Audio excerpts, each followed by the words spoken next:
আমাদের যেগুলো মন্দির হচ্ছে এবং যে মন্দিরে আমরা পূজা অর্চনা করি তারা যেন নিরাপত্তা দেয় সরকার।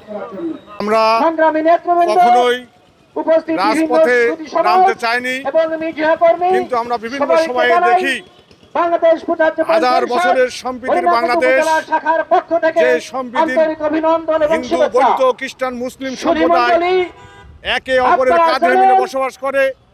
এর মধ্যে কিছু কুচক্রী মহল যারা বিভিন্ন সময়ে সাংবাদিকতার দাঙ্গা সৃষ্টি করার জন্য উত্তপ্ত পরিবেশ তৈরি করে।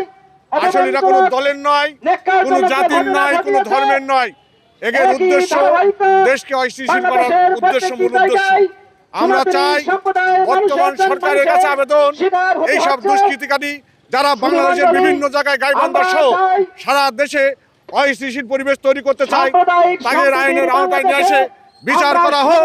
দেশে হিন্দুদের পরে যে নির্যাতন এবং আমাদের বিভিন্ন মন্দিরে হামলা, তারপরে আমাদের ওই যে পলাশবাড়ি যে মন্দিরটা হচ্ছে এই মন্দিরে কর্তৃক বাধা দেওয়া, বিভিন্ন হিন্দুরা অত্যাচারিত কারণে আমরা আজকে আসলে এই মানববন্ধনে দাঁড়িয়েছি। সরকারের কাছে আমরা জোর দাবি জানাচ্ছি যে আমরা যাতে নিরাপত্তা সাথে বসবাস করতে পারি এবং আমাদের যেগুলো মন্দির হচ্ছে এবং যে মন্দিরে আমরা পূজা অর্চনা করি তারা যেন নিরাপত্তা দেয় সরকার।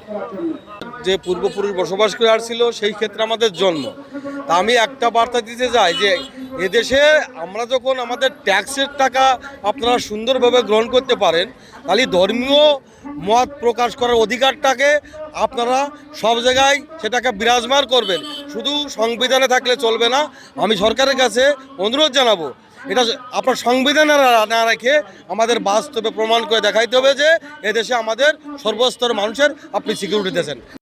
কিছুদিন ধরে লক্ষ্য করছি যে বাংলাদেশে মানে একটা মহল, একটা কুচক্রী মহল, সাম্প্রদায়িক সম্প্রীতি যেটা আমাদের নিয়ে আমরা একসাথে বসবাস করি যুগ যুগ ধরে, সেটাকে নষ্ট করার জন্য উঠে পড়ে লেগেছে। তা আমি সরকারের কাছে আহ্বান জানাই যে এই সাম্প্রদায়িক সম্প্রীতি নষ্টকারীদের বিরুদ্ধে যাতে সরকার কঠোর অবস্থান নেয় এবং কঠোর ব্যবস্থা নেয়।